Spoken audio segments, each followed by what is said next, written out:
Bye-bye. Bye.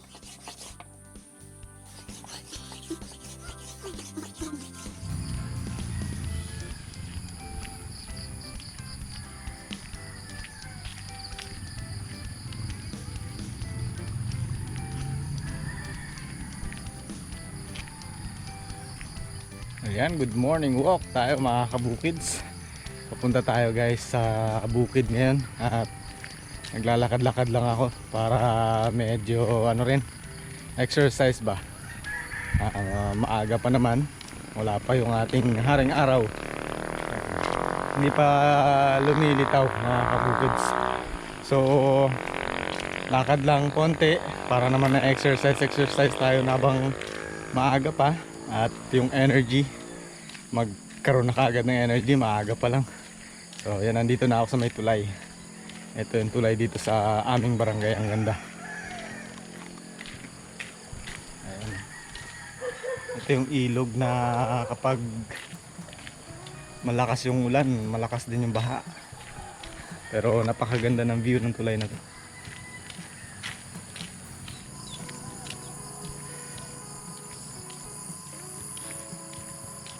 Medyo malayo-layo yung lalakarin pero napakasarap lang nung pakiramdam kapag naglalakad tayo pag umaga, kapag nandito sa probinsya, no?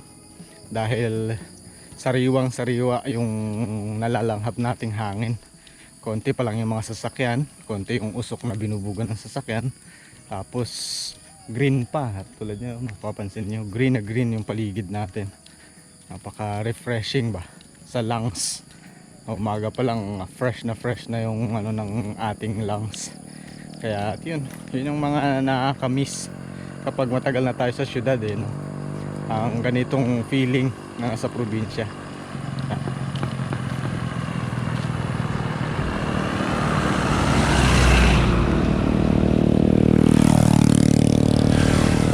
Ayan, may pailan nilang motor, may pailan nilang sasakyan, pero bibihira, hindi ganun kadami. Tapos ang ating tanawin makikita, mga bukid. Ayan, ang ganda.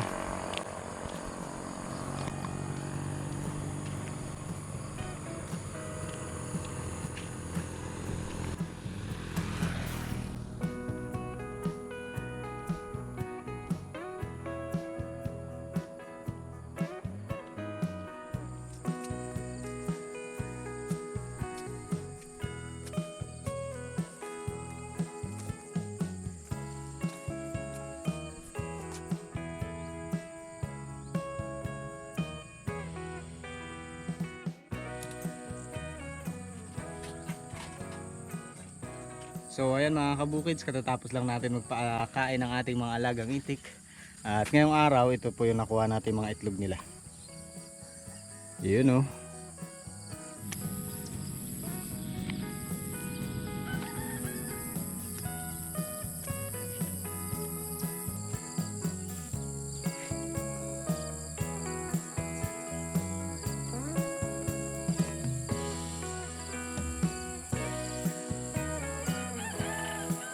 So ayan, nagbabawas lang tayo ng mga dahon ng ating mga okra para yung concentration ay doon sa pamumunga mga kabukids, dahil nagsisimula na silang mamulaklak eh, oh. Ayan, kaya tatanggalin natin yung mga ibang sanga sa baba para dire-diretso yung pamumunga, hindi sa dahon. Mga lumang bunga ay mga lumang dahon ang tatanggalin natin at sanga sa ilalim. Yun.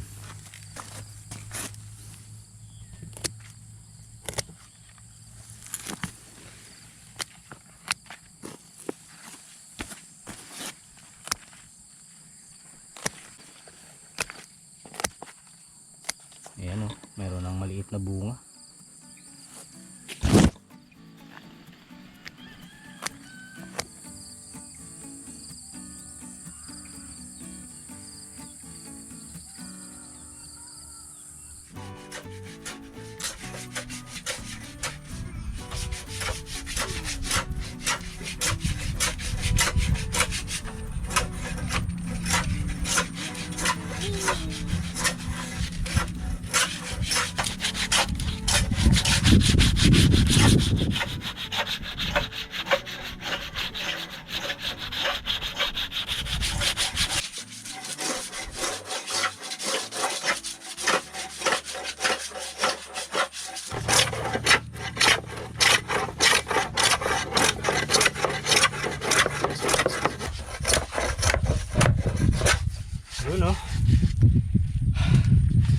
medyo nakakapagod lang itong gamitin.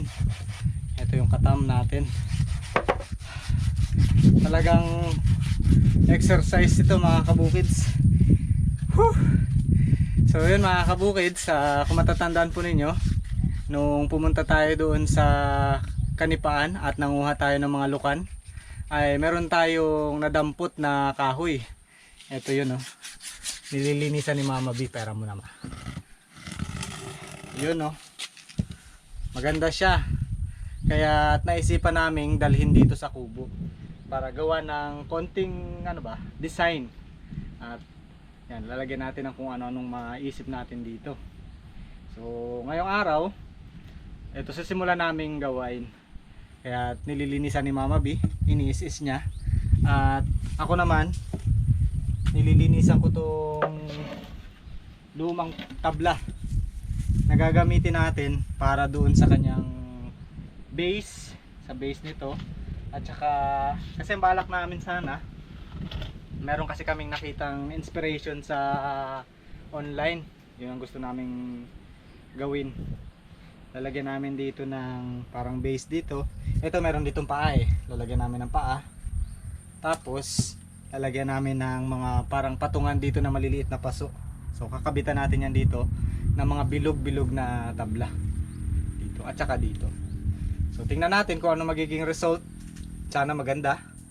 At pandagdag natin dito sa ating kubo para meron tayo dito mga konting palamuti.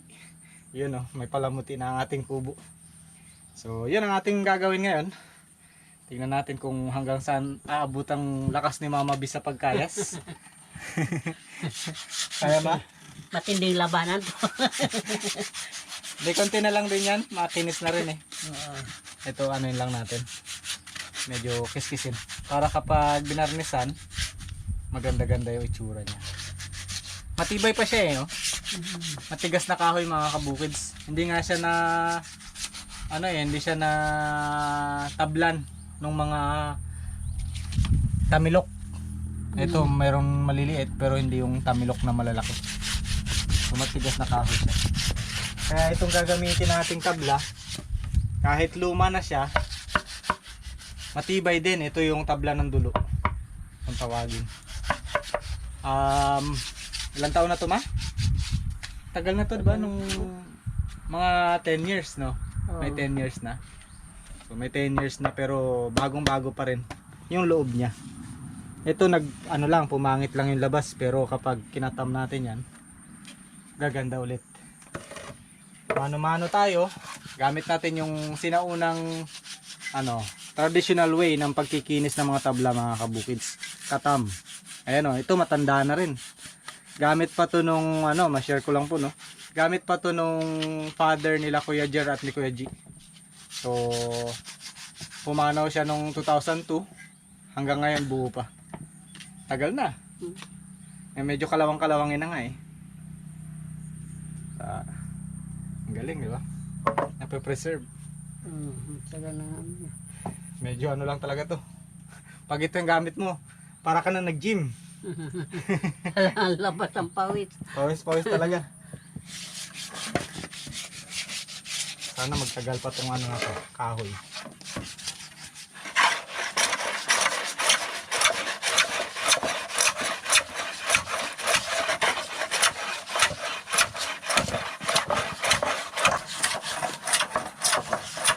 Guys, okay na siya. Pwede nang varnish na lang. Varnish na ang katapat yan. Makinis na. Makinis na. Dinagdagan ko lang ang kinis niya kasi nung manggaling siya sa makinis na kagad Nagkaroon lang siya ng mga lumot-lumot. Maganda na rin naman. Kunting na lang yan. Kayas-kayas at saka liha. Okay na yan. Tapos bala ko bibilugin ko ng ganyan. Uhulmahan natin. Malaking bilog para sa base. Tapos yung maliliit na bilog para doon sa mga pagpapatungan ng paso na maliliit. Ito pala mga kabukids yung aming naging inspiration na nakita namin sa internet. Yun ayan ang aming susubukang Ma-achieve. ma-achieve. So posible namang magaya natin. Maganda naman. Wow! Init lang. Pwede na siguro ito ma. Pwede na yan. Dami pa eh. Lihan na lang. Dito sa kabilang side medyo maitim yung kahoy niya. Dito naman maganda pa. Parang maganda to pag-brushan na. Nang damit. Damit. Oo, maganda to.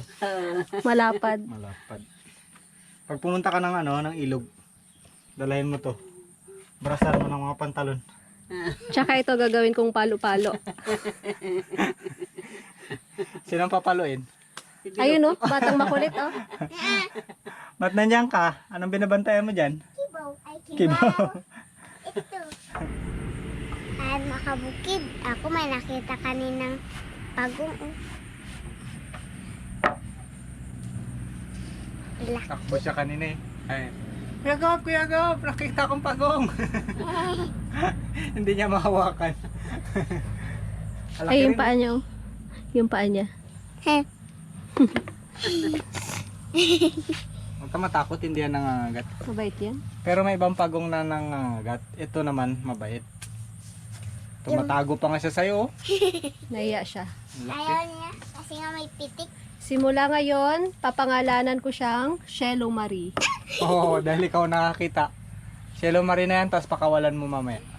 Hello, Shelo Marie. Ang cute-cute mo.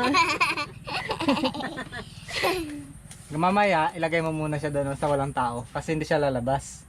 Tapos, bantayan natin. Lalabas yan, gagapang yan. Huwag mo lang guluhin kasi pag ginulo mo, tatago ulit yan. Yan Yan, lang. lagay mo Yan dun. di ba po kaya? Lagay ko dito. Doon sa medyo malayo sa tao. Doon, para akala niya wala nakatingin. Gagapang yan eh. Lagay ko doon. Pakakawalan mo ba yan mamaya? Hindi. Bakit? Bakalan. Iri, nagtai. Pakakawalan mo yan. Kawawa din siya eh. Hindi mo yan maaalagaan.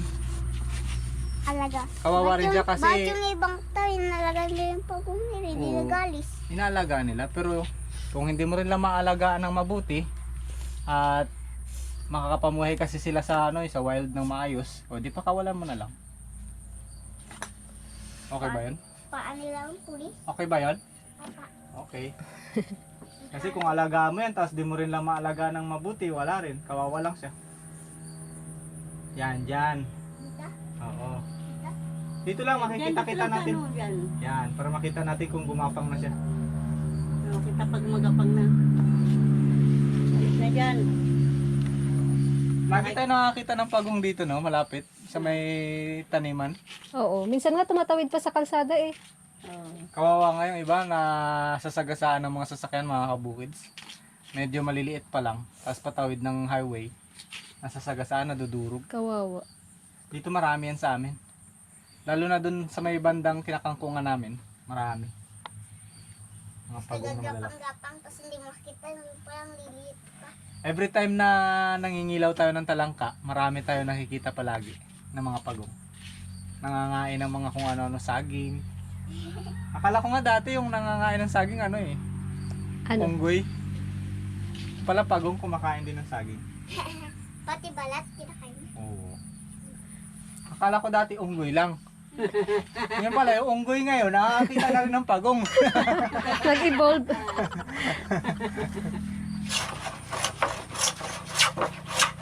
Sayang kasi itong mga kabukids, kaya ipipreserve natin. Oh! Bihira yung ganitong kahoy na may design, no? Oo. Yung mga ganyan, yung parang nasa bonsai, alam mo yun? Oo. Maliliit siya. Display natin dito sa kubo. Alam mo maraming makukuha ang ganyang klase ng hulma. Oh. Doon sa mga bundok na matitigas yung lupa. No? Kasi yung ano niya, yung mga kahoy, halos hindi lumalaki. Hmm. Tapos nagkakaganyan-ganyan Mga sila. bonsai, parang bonsai. Hindi makahinga yung ugat niya. Hindi na siya maglaki. Oh, sa'yo oh. Uy, hinog na hinog. Walang kahilaw-hilaw. Saging po tayo mga kabukids.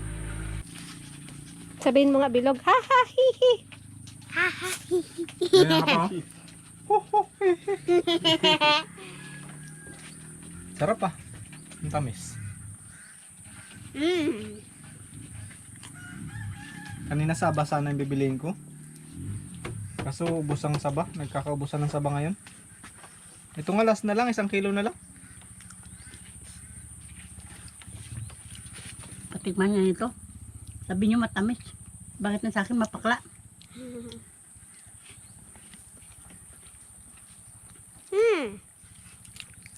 Sabor. Matamis? Matamis? Matamis nga. Sarap. Busog. Takaw pala ng unggoy sa saging, no? Matakaw nga. Mamaya siya naman daw yung mag-alalagari ng tabla. Dito pagkatas kayo. Tabrang. Tabraho. Ay, galing. Tama. Dagdagan mo para mabusog ka. Mm. Para malakas ang isis mo. Kambal. Gusto ko kambal. Ayan. Sabi ng matatanda, bawal daw sa nanganganak yung kambal. Bakit, ma? Baka magkaanak ng kambal. Gusto ko Maganda nga nga yun yun eh. Para isang hirap na lang. Aba, hawak ka.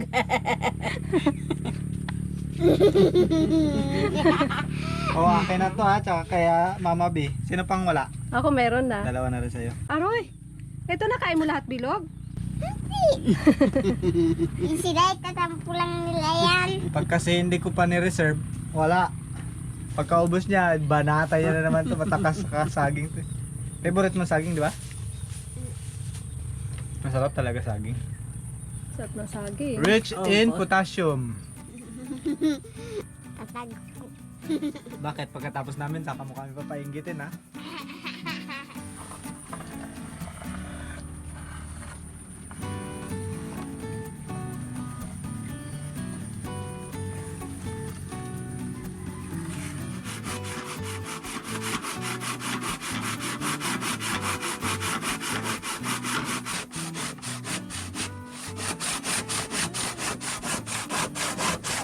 Gina G. Napapaganon ako kay mama eh. Gigil na gigil eh.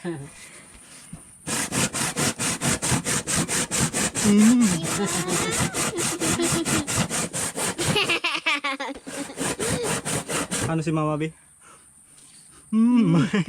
Gigil.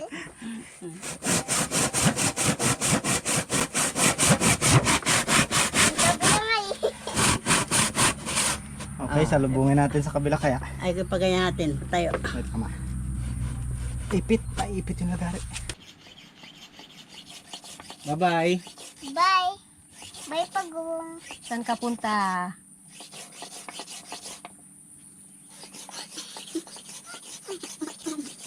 Sana, uwi na siya sa kanyang pamilya. Saan ka?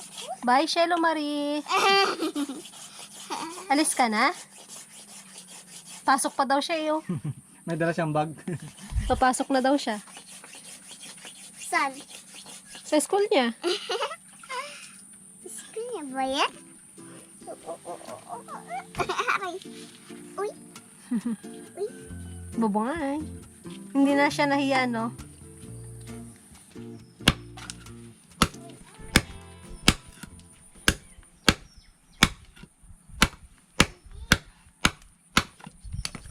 Yun oh.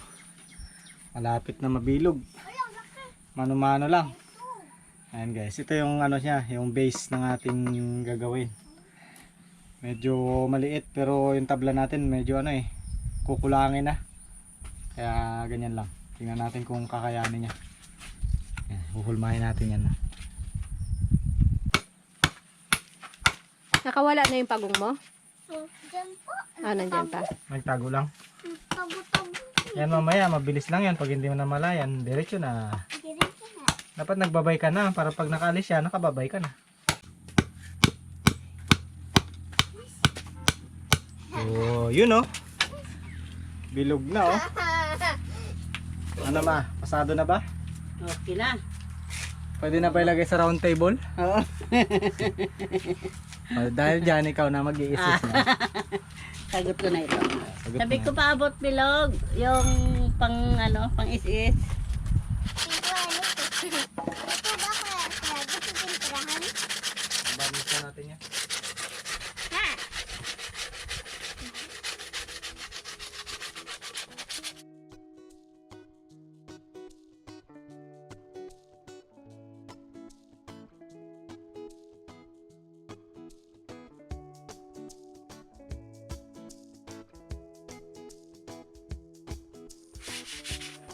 Ayan guys, makinis na. Oh.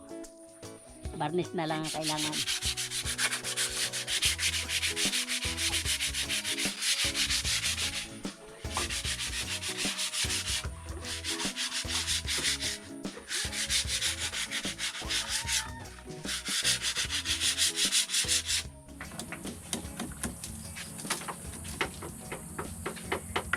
Guys, mayroon tayo nakitang tanga. Maganda yata ito lagay doon sa ating ano yan. Dito. Ito. Pang natin. Pan-design. Pan-design.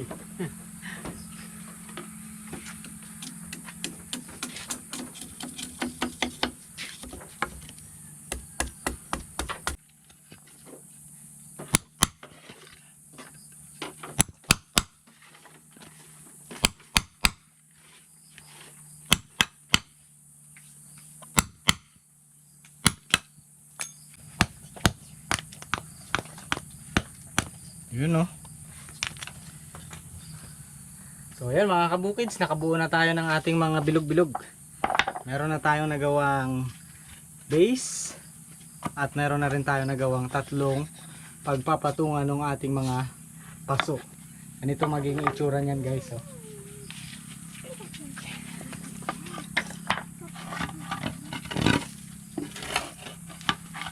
Yan, ganyan. Tapos ito dito yung isa. Ayan. Idea. Ito yung idea natin mga kabukids na gagawain. Tapos dito at dito. So yun. To be continued to mga kabukids. At salamat guys sa panonood. Next time po ulit.